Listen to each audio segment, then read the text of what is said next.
ಆದ್ರೆ ಇದಕ್ಕೆ ವಿರೋಧ ವ್ಯಕ್ತಪಡಿಸೋರ್ ವಾದ ಏನು? ಪರ್ಷಿಯನ್ ಭಾಷೆಲ್ ತಾನೇ ಬರೆಸ್ದ, ಆತನ ಕಾಲದಲ್ಲಿ ಮುದ್ರಿತವಾಗ್ತಾ ಇದ್ದ ಕಾಯಿನ್ ಮೇಲೂ ಕೂಡ ಇರ್ತಿದ್ದು ಕನ್ನಡ ಭಾಷೆಯಲ್ಲ.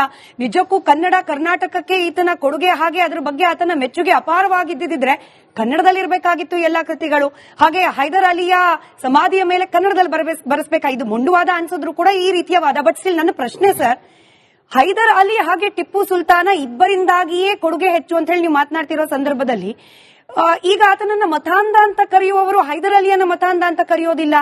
ಈತನನ್ನ ಬ್ರಿಟಿಷರ ವಿರುದ್ಧ ಹೋರಾಡಿದ ಮಾತ್ರಕ್ಕೆ ಒಬ್ಬ ಅಪ್ಪಟ ದೇಶಪ್ರೇಮಿ ಅಂತ ಹೇಳಿ ಪರಿಗಣಿಸಲಿಕ್ಕೆ ಒಪ್ಪದವರು ಹೈದರ್ ಅಲಿ ಬಗ್ಗೆ ಚಕಾರ ಎತ್ತೋದಿಲ್ಲ. ತಂದೆ ಮಗನೇ ಆದ್ರೂ ಕೂಡ ಮಗನನ್ನ ಮಾತ್ರ ಯಾಕೆ ಮತಾಂಧ ಅಂತ ಕರೆಯಲಾಗುತ್ತೆ, ಮತಾಂಧ ಅಂತ ಹೇಳಿ ಆತನನ್ನ ಗಮನಿಸಲಾಗುತ್ತೆ?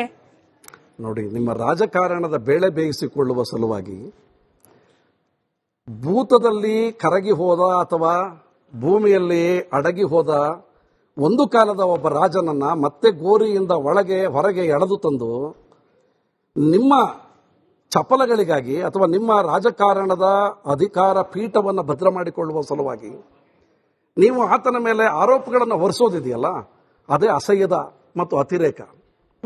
ನಾನು ಆತನನ್ನ ನೀವು ಮಹಾವ್ಯಕ್ತಿ ಅಂತ ಒಪ್ಪಿ ಅಂತಲೂ ಹೇಳ್ತಾ ಇಲ್ಲ, ಅಧಮ ಅಂತ ಕೆಳಗೆ ತುಳಿರಿ ಅಂತಲೂ ಹೇಳ್ತಾ ಇಲ್ಲ.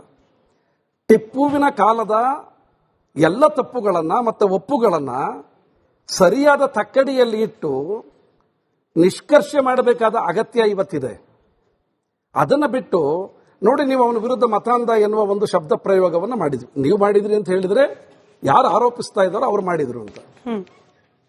ಮತಾಂಧ ಎನ್ನುವುದಕ್ಕೆ ನೀವು ಕೊಡುವಂತಹ ದಾಖಲೆಗಳು ಒಂದೋ ಎರಡೋ ಆದರೆ, ಆತ ಈ ನೆಲದ ಬಹುಸಂಖ್ಯಾತರ ಪರವಾಗಿ ಮಾಡಿದ ಅನೇಕ ಕೆಲಸಗಳನ್ನ ದಾಖಲೆಗಳ ಸಮೇತವಾಗಿ ಶ್ರುತಪಡಿಸಲಿಕ್ಕೆ ಅಂತಾನೆ ಹಿಡಿದಿಟ್ಟಿದ್ದಾರಲ್ಲ, ಅದರ ಬಗ್ಗೆ ಏನು ಹೇಳ್ತೀರಿ? ಬಹಳ ಪ್ರಮುಖವಾಗಿ ಶೃಂಗೇರಿಯ ತೃತೀಯ ಸಚ್ಚಿದಾನಂದ ಭಾರತಿ ಮಹಾಸ್ವಾಮೀಜಿಗಳ ಮೇಲೆ ಮರಾಠರ ಪಿಂಡಾರಿಗಳು ಅಂತ ಇವರು ಹೇಳ್ತಾರೆ. ಆದರೆ ಮರಾಠರೇ ಅವರು ಕೂಡ. ಮರಾಠ ಕೊಳ್ಳೆಕೋರರ ಗುಂಪಿನ ಇಬ್ಬರು ನಾಯಕರು, ರಘುನಾಥರಾವ್ ಪಟವರ್ಧನ್ ಮತ್ತು ಬಾಲಾಜಿರಾವ್, ಇವರಿಬ್ಬರ ನೇತೃತ್ವದ ಒಂದು ಪಿಂಡಾರಿಗಳ ತಂಡ ಶೃಂಗೇರಿಯ ಮೇಲೆ ದಾಳಿ ಮಾಡಿದಾಗ ತೃತೀಯ ಸಚ್ಚಿದಾನಂದ ಭಾರತಿ ಸ್ವಾಮೀಜಿಗಳನ್ನು ಕೊಲ್ಲಲಿಕ್ಕೆ ಅಂತ ಅಟ್ಟಿಸಿಕೊಂಡು ಹೋದಾಗ ತಾಯಿ ಶಾರದೆಯ ಮೂರ್ತಿಯನ್ನ ಪೀಠದ ಸಮೇತ ತೆಗೆದು ಬೀದಿಗೆ ಎಸೆದಾಗ ಅಲ್ಲಿದ್ದ ಬ್ರಾಹ್ಮಣ ಒಟುಗಳನ್ನು ಕೊಂದು ಅಲ್ಲಿದ್ದಂತಹ ಧನಕನಕ ವಜ್ರಾದಿಗಳನ್ನ ಅಪಹರಿಸಿಕೊಂಡು ಹೋದ ಸಂದರ್ಭದಲ್ಲಿ ಒಬ್ಬ ಹಿಂದೂ ಸಂಸ್ಥಾನದ ಒಬ್ಬ ಪ್ರಮುಖ ಸ್ವಾಮೀಜಿಗಳಿಗೆ ನೆನಪಾಗುವ ರಾಜನ ಹೆಸರು ಟಿಪ್ಪು. ಅವತ್ತು ಅವರು ಒಂದು ನಿರೂಪವನ್ನು ಟಿಪ್ಪುವಿಗೆ ಕಳಿಸ್ಕೊಡ್ತಾರೆ. ಟಿಪ್ಪು, ನಮ್ಮ ಮೇಲೆ ಹೀಗೆ ಮರಣ ಸದೃಶವಾದ ಹಲ್ಲೆ ಆಗಿದೆ, ನಾವು ಈಗ ಕಾರ್ಕಳದ ಜಿನ ಬಸದಿಯೊಂದರಲ್ಲಿ ಅಡಗಿ ಕುಳಿತಿದ್ದೇವೆ, ನನಗೆ ನಿಮ್ಮಿಂದ ರಕ್ಷಣೆ ಸಾಧ್ಯವೇ? ಇದಕ್ಕೆ ಟಿಪ್ಪುವಿನ ಮಾರುತ್ತರ ಹೋಗ್ತದೆ. ಆ ಮಾರುತ್ತರದ ಪತ್ರಗಳನ್ನು ತಾವು ದಯವಿಟ್ಟು ನೋಡಬೇಕು. ಮತ್ತೆ ಆರೋಪ ಮಾಡ್ತಾ ಇರೋರು ಕೂಡ ಅದನ್ನ ಒಂದು ಸಭ್ಯತೆಯ ನೆಲೆಯಲ್ಲಿಟ್ಟು, ಮಾನವೀಯ ನೆಲೆಯಲ್ಲಿಟ್ಟು ನೋಡಬೇಕಾಗತ್ತೆ. ಪ್ರತಿ ಪತ್ರದಲ್ಲಿಯೂ ಟಿಪ್ಪು ಸುಲ್ತಾನ್ ಬಾದಶಾಹ ಎಂದು ಬರೆದುಕೊಳ್ತಾ ಇದ್ದಂತಹ ಒಬ್ಬ ಸುಲ್ತಾನ ಒಬ್ಬ ಸ್ವಾಮೀಜಿಗಳನ್ನ ಉದ್ದೇಶಿಸಿ ಬರೆಯುವಾಗ ಬಾದಶಾಹ ಎಂಬ ಶಬ್ದ ಪ್ರಯೋಗವನ್ನು ಕಿತ್ತಾಕ್ತಾರೆ. ಕಿತ್ತಾಕಿ ಹೇಳ್ತಾರೆ, ನಿಮ್ಮಂತಹ ಸಜ್ಜನರು ನಮ್ಮ ಕ್ಷೇತ್ರದಿಂದ ಅಥವಾ ತಮ್ಮ ಕ್ಷೇತ್ರದಿಂದ ಹೊರ ಹೋಗಿ ದೂರದಲ್ಲಿ ನಿಲ್ಲುವುದು ಅಪಾಯಕಾರಿ. ಹಾಗಾಗಿ ತಾವು ಬಹಳ ಬೇಗ ನಿಮ್ಮ ಶ್ರೀ ಕ್ಷೇತ್ರಕ್ಕೆ ಮರಳಬೇಕು, ತಾಯಿ ಶಾರದೆಯನ್ನ ಪುನರ್ ಪ್ರತಿಷ್ಠಾಪನೆ ಮಾಡಬೇಕು, ಅದಕ್ಕೆ ತಗಲುವ ಎಲ್ಲ ಸಕಲ ವೆಚ್ಚಗಳನ್ನ ಮೈಸೂರು ಸರ್ಕಾರ ಭರಿಸ್ತದೆ ಅಂತ ಹೇಳಿ ಸ್ವಾಮೀಜಿಗಳ ಓಡಾಟಕ್ಕೆ ಒಂದು ಬೆಳ್ಳಿಯ ಮೇನೆಯನ್ನ, ಅವರಿಗೆ ಹಿಂಗಾವಲು ಮತ್ತು ಮುಂಗಾವಲು ಪಡೆಗಳನ್ನ, ತಾಯಿ ಶಾರದೆಯ ಪ್ರತಿಷ್ಠಾಪನೆಗೆ ಬೇಕಾದಂತಹ ಹೊನ್ನನ್ನ, ಬಹುಶಃ 3,000 ವರಹಗಳನ್ನ ಅಲ್ಲಿನ ಅಮೀನುದಾರರ ಮೂಲಕ ಶ್ರೀಮಠಕ್ಕೆ ಕೊಡಿಸಿ ಶಾರದೆಯ ಮರುಪ್ರತಿಷ್ಠಾಪನೆ ಮಾಡಿ ದೇಶಕ್ಕೆ ಅನಿಷ್ಟಗಳ ಹಾಗೆ ಬಂದು ಒಕ್ಕರಿಸಿಕೊಂಡಿರುವಂತಹ ಬ್ರಿಟಿಷರನ್ನ ದೂರ ಇಡುವುದಕ್ಕೆ ನಮಗೆ ಶಕ್ತಿ ಕೊಡುವ ಹಾಗೆ ಚಂಡಿ ಯಾಗವನ್ನು ಮಾಡಬೇಕು ತಾವು ಅಂತ ಪ್ರಾರ್ಥನೆ ಮಾಡುವಂತಹ ಒಬ್ಬ ಸುಲ್ತಾನನನ್ನ ನೀವು ಧರ್ಮದ ಕಾರಣವನ್ನ ಒಡ್ಡಿ ಇವತ್ತಿಗೂ ಕೂಡ ಹೀಗಳಿತಾ ಇದ್ದೀರಲ್ಲ, ಇದು ಎಷ್ಟರ ಮಟ್ಟಿಗೆ ಸರಿ? ಇದು ರಾಜಕೀಯ ಅಥವಾ ರಾಜಕಾರಣಿಗಳ ಪ್ರಭಾವದಿಂದಾಗಿ ಟಿಪ್ಪುವನ್ನ ಮತಾಂಧ ಅಂತ ಬಿಂಬಿಸಲಾಗ್ತಾ ಇದೆ ಅಂತ ಹೇಳಿ ಹೇಳೋ ವಾದ ಸರಿಯೇ. ಆದ್ರೆ ನನ್ನ ಹೋಮ್ವರ್ಕ್ ಕಮ್ಮಿ ಇರಬಹುದು ಸರ್. ನನಗೆ ಸಿಕ್ಕ 4-5 ಹೆಸರುಗಳನ್ನು ನಿಮ್ ಮುಂದಿಟ್ಟು ಹೇಳ್ತಾ ಇದ್ದೀನಿ. Akhil hit Patrick, brittle bank, ಹಾಗೆ ಮಾರ್ಕ್ ವಿಲಿಯಮ್ಸ್ ಬಂದು ಬ್ರಿಟಿಷ್ ಹಿಸ್ಟೋರಿಯನ್. ಇವರ ಕೃತಿಗಳಲ್ಲಿ ಉಲ್ಲೇಖ ಆಗಿರೋದು ಟಿಪ್ಪು ಒಬ್ಬ ಮತಾಂಧ ಅಂತಲೇ. ಇವ್ರು ಯಾರು ಕೂಡ ಈಗಿನ ಭಾರತದ ರಾಜಕೀಯ ವ್ಯವಸ್ಥೆಗೆ ಸಂಬಂಧಪಟ್ಟವರಲ್ಲ.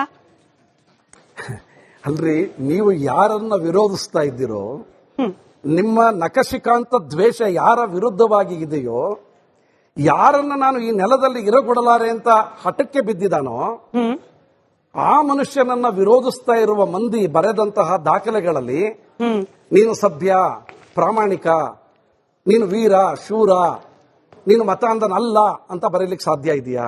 ಸರಿ, ಆದ್ರೆ ಇದಕ್ಕೆ ವಿರೋಧ ವ್ಯಕ್ತಪಡಿಸೋರ್ ವಾದ ಏನು? ಪರ್ಷಿಯನ್ ಭಾಷೆಲ್ ತಾನೇ ಬರೆಸ್ದ. ಆತನ ಕಾಲದಲ್ಲಿ ಮುದ್ರಿತವಾಗ್ತಾ ಇದ್ದ ಕಾಯಿನ್ ಮೇಲೂ ಕೂಡ ಇರ್ತಿದ್ದು ಕನ್ನಡ ಭಾಷೆಯಲ್ಲ. ನಿಜಕ್ಕೂ ಕನ್ನಡ ಕರ್ನಾಟಕಕ್ಕೆ ಈತನ ಕೊಡುಗೆ, ಹಾಗೆ ಅದ್ರ ಬಗ್ಗೆ ಆತನ ಮೆಚ್ಚುಗೆ ಅಪಾರವಾಗಿದ್ದಿದ್ರೆ ಕನ್ನಡದಲ್ಲಿ ಇರಬೇಕಾಗಿತ್ತು ಎಲ್ಲಾ ಕೃತಿಗಳು.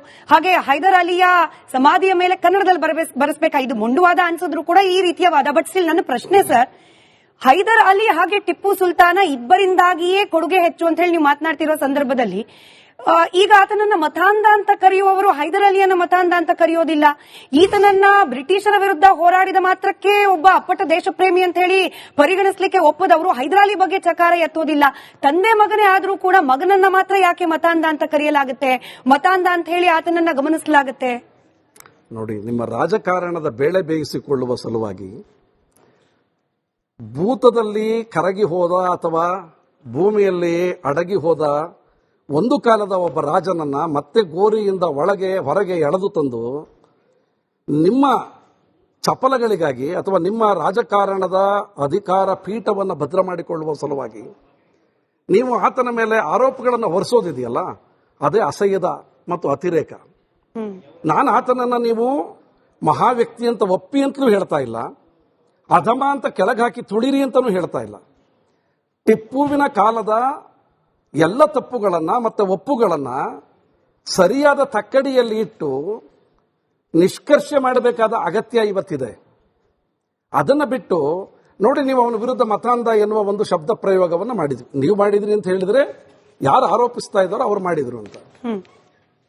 ಮತಾಂಧ ಎನ್ನುವುದಕ್ಕೆ ನೀವು ಕೊಡುವಂತಹ ದಾಖಲೆಗಳು 1-2 ಆದರೆ ಆತ ಈ ನೆಲದ ಬಹುಸಂಖ್ಯಾತರ ಪರವಾಗಿ ಮಾಡಿದ ಅನೇಕ ಕೆಲಸಗಳನ್ನ ದಾಖಲೆಗಳ ಸಮೇತವಾಗಿ ಶ್ರುತಪಡಿಸಲಿಕ್ಕೆ ಅಂತಾನೆ ಹಿಡಿದಿಟ್ಟಿದ್ದಾರಲ್ಲ, ಅದರ ಬಗ್ಗೆ ಏನು ಹೇಳ್ತೀರಿ? ಬಹಳ ಪ್ರಮುಖವಾಗಿ ಶೃಂಗೇರಿಯ ತೃತೀಯ ಸಚ್ಚಿದಾನಂದ ಭಾರತಿ ಮಹಾಸ್ವಾಮೀಜಿಗಳ ಮೇಲೆ ಮರಾಠರ ಪಿಂಡಾರಿಗಳು ಅಂತ ಇವರು ಹೇಳ್ತಾರೆ. ಆದರೆ ಮರಾಠರೇ ಅವರು ಕೂಡ. ಮರಾಠ ಕೊಳ್ಳೆಕೋರರ ಗುಂಪಿನ 2 ನಾಯಕರು, ರಘುನಾಥರಾವ್ ಪಟವರ್ಧನ್ ಮತ್ತು ಬಾಲಾಜಿರಾವ್, ಇವರಿಬ್ಬರ ನೇತೃತ್ವದ ಒಂದು ಪಿಂಡಾರಿಗಳ ತಂಡ ಶೃಂಗೇರಿಯ ಮೇಲೆ ದಾಳಿ ಮಾಡಿದಾಗ ತೃತೀಯ ಸಚ್ಚಿದಾನಂದ ಭಾರತಿ ಸ್ವಾಮೀಜಿಗಳನ್ನು ಕೊಲ್ಲಲಿಕ್ಕೆ ಅಂತ ಅಟ್ಟಿಸಿಕೊಂಡು ಹೋದಾಗ ತಾಯಿ ಶಾರದೆಯ ಮೂರ್ತಿಯನ್ನ ಪೀಠದ ಸಮೇತ ತೆಗೆದು ಬೀದಿಗೆ ಎಸೆದಾಗ ಅಲ್ಲಿದ್ದ ಬ್ರಾಹ್ಮಣ ಒಟ್ಟುಗಳನ್ನು ಕೊಂದು ಅಲ್ಲಿದ್ದಂತಹ ಧನಕನಕ ವಜ್ರಾದಿಗಳನ್ನ ಅಪಹರಿಸಿಕೊಂಡು ಹೋದ ಸಂದರ್ಭದಲ್ಲಿ ಒಬ್ಬ ಹಿಂದೂ ಸಂಸ್ಥಾನದ ಒಬ್ಬ ಪ್ರಮುಖ ಸ್ವಾಮೀಜಿಗಳಿಗೆ ನೆನಪಾಗುವ ರಾಜನ ಹೆಸರು ಟಿಪ್ಪು. ಅವತ್ತು ಅವರು ಒಂದು ನಿರೂಪವನ್ನ ಟಿಪ್ಪುವಿಗೆ ಕಳಿಸ್ಕೊಡ್ತಾರೆ. ಟಿಪ್ಪು, ನಮ್ಮ ಮೇಲೆ ಹೀಗೆ ಮರಣ ಸದೃಶವಾದ ಹಲ್ಲೆ ಆಗಿದೆ, ನಾವು ಈಗ ಕಾರ್ಕಳದ ಜಿನ ಬಸದಿಯೊಂದರಲ್ಲಿ ಅಡಗಿ ಕುಳಿತಿದ್ದೇವೆ, ನನಗೆ ನಿಮ್ಮಿಂದ ರಕ್ಷಣೆ ಸಾಧ್ಯವೇ? ಇದಕ್ಕೆ ಟಿಪ್ಪುವಿನ ಮಾರುತ್ತರ ಹೋಗ್ತದೆ. ಆ ಮಾರುತ್ತರದ ಪತ್ರಗಳನ್ನು ತಾವು ದಯವಿಟ್ಟು ನೋಡಬೇಕು. ಮತ್ತೆ ಆರೋಪ ಮಾಡ್ತಾ ಇರೋರು ಕೂಡ ಅದನ್ನ ಒಂದು ಸಭ್ಯತೆಯ ನೆಲೆಯಲ್ಲಿಟ್ಟು, ಮಾನವೀಯ ನೆಲೆಯಲ್ಲಿಟ್ಟು ನೋಡಬೇಕಾಗತ್ತೆ. ಪ್ರತಿ ಪತ್ರದಲ್ಲಿಯೂ ಟಿಪ್ಪು ಸುಲ್ತಾನ್ ಬಾದಶಃ ಎಂದು ಬರೆದುಕೊಳ್ತಾ ಇದ್ದಂತಹ ಒಬ್ಬ ಸುಲ್ತಾನ ಒಬ್ಬ ಸ್ವಾಮೀಜಿಗಳನ್ನ ಉದ್ದೇಶಿಸಿ ಬರೆಯುವಾಗ ಬಾದಶಃ ಎಂಬ ಶಬ್ದ ಪ್ರಯೋಗವನ್ನು ಕಿತ್ತಾಕಿ ಹೇಳ್ತಾರೆ, ನಿಮ್ಮಂತಹ ಸಜ್ಜನರು ನಮ್ಮ ಕ್ಷೇತ್ರದಿಂದ ಅಥವಾ ತಮ್ಮ ಕ್ಷೇತ್ರದಿಂದ ಹೊರ ಹೋಗಿ ದೂರದಲ್ಲಿ ನಿಲ್ಲುವುದು ಅಪಾಯಕಾರಿ. ಹಾಗಾಗಿ ತಾವು ಬಹಳ ಬೇಗ ನಿಮ್ಮ ಶ್ರೀ ಕ್ಷೇತ್ರಕ್ಕೆ ಮರಳಬೇಕು, ತಾಯಿ ಶಾರದೆಯನ್ನ ಪುನರ್ ಪ್ರತಿಷ್ಠಾಪನೆ ಮಾಡಬೇಕು, ಅದಕ್ಕೆ ತಗಲುವ ಎಲ್ಲ ಸಕಲ ವೆಚ್ಚಗಳನ್ನ ಮೈಸೂರು ಸರ್ಕಾರ ಭರಿಸ್ತದೆ ಅಂತ ಹೇಳಿ ಸ್ವಾಮೀಜಿಗಳ ಓಡಾಟಕ್ಕೆ ಒಂದು ಬೆಳ್ಳಿಯ ಮೇನೆಯನ್ನ, ಅವರಿಗೆ ಹಿಂಗಾವಲು ಮತ್ತು ಮುಂಗಾವಲು ಪಡೆಗಳನ್ನ, ತಾಯಿ ಶಾರದೆಯ ಪ್ರತಿಷ್ಠಾಪನೆಗೆ ಬೇಕಾದಂತಹ ಹೊನ್ನನ್ನ ಬಹುಶಃ 3,000 ವರಹಗಳನ್ನ ಅಲ್ಲಿನ ಅಮೀನುದಾರರ ಮೂಲಕ ಶ್ರೀಮಠಕ್ಕೆ ಕೊಡಿಸಿ ಶಾರದೆಯ ಮರುಪ್ರತಿಷ್ಠಾಪನೆ ಮಾಡಿ ದೇಶಕ್ಕೆ ಅನಿಷ್ಟಗಳ ಹಾಗೆ ಬಂದು ಒಕ್ಕರಿಸಿಕೊಂಡಿರುವಂತಹ ಬ್ರಿಟಿಷರನ್ನ ದೂರ ಇಡುವುದಕ್ಕೆ ನಮಗೆ ಶಕ್ತಿ ಕೊಡುವ ಹಾಗೆ ಚಂಡಿ ಯಾಗವನ್ನ ಮಾಡಬೇಕು ತಾವು ಅಂತ ಪ್ರಾರ್ಥನೆ ಮಾಡುವಂತಹ ಒಬ್ಬ ಸುಲ್ತಾನನನ್ನ ನೀವು ಧರ್ಮದ ಕಾರಣವನ್ನ ಒಡ್ಡಿ ಇವತ್ತಿಗೂ ಕೂಡ ಹೀಗಳಿತಾ ಇದ್ದೀರಲ್ಲ, ಇದು ಎಷ್ಟರ ಮಟ್ಟಿಗೆ ಸರಿ? ಇದು ರಾಜಕೀಯ ಅಥವಾ ರಾಜಕಾರಣಿಗಳ ಪ್ರಭಾವದಿಂದಾಗಿ ಟಿಪ್ಪುವನ್ನ ಮತಾಂಧ ಅಂತ ಬಿಂಬಿಸಲಾಗ್ತಾ ಇದೆ ಅಂತ ಹೇಳೋ ವಾದ ಸರಿಯೇ. ಆದ್ರೆ ನನ್ನ ಹೋಮ್ವರ್ಕ್ ಕಮ್ಮಿ ಇರಬಹುದು ಸರ್. ನನಗೆ ಸಿಕ್ಕ 4-5 ಹೆಸರುಗಳನ್ನು ನಿಮ್ ಮುಂದಿಟ್ಟು ಹೇಳ್ತಾ ಇದ್ದೀನಿ. Akhil hit Patrick, brittle bank, ಹಾಗೆ ಮಾರ್ಕ್ ವಿಲಿಯಮ್ಸ್ ಬಂದು ಬ್ರಿಟಿಷ್ ಹಿಸ್ಟೋರಿಯನ್. ಇವರ ಕೃತಿಗಳಲ್ಲಿ ಉಲ್ಲೇಖ ಆಗಿರೋದು ಟಿಪ್ಪು ಒಬ್ಬ ಮತಾಂಧ ಅಂತಲೇ. ಇವ್ರು ಯಾರು ಕೂಡ ಈಗಿನ ಭಾರತದ ರಾಜಕೀಯ ವ್ಯವಸ್ಥೆಗೆ ಸಂಬಂಧಪಟ್ಟವರಲ್ಲ. ಅಲ್ರಿ, ನೀವು ಯಾರನ್ನ ವಿರೋಧಿಸ್ತಾ ಇದ್ದೀರೋ, ನಿಮ್ಮ ನಖಶಿಕಾಂತ ದ್ವೇಷ ಯಾರ ವಿರುದ್ಧವಾಗಿ ಇದೆಯೋ, ಯಾರನ್ನ ನಾನು ಈ ನೆಲದಲ್ಲಿ ಇರಗೊಡಲಾರೆ ಅಂತ ಹಠಕ್ಕೆ ಬಿದ್ದಿದ್ದಾನೋ ಆ ಮನುಷ್ಯನನ್ನ ವಿರೋಧಿಸ್ತಾ ಇರುವ ಮಂದಿ ಬರೆದಂತಹ ದಾಖಲೆಗಳಲ್ಲಿ ನೀನು ಸಭ್ಯ, ಪ್ರಾಮಾಣಿಕ, ನೀನು ವೀರ, ಶೂರ, ನೀನು ಮತಾಂಧನಲ್ಲ ಅಂತ ಬರೀಲಿಕ್ಕೆ ಸಾಧ್ಯ ಇದೆಯಾ? ಸರಿ.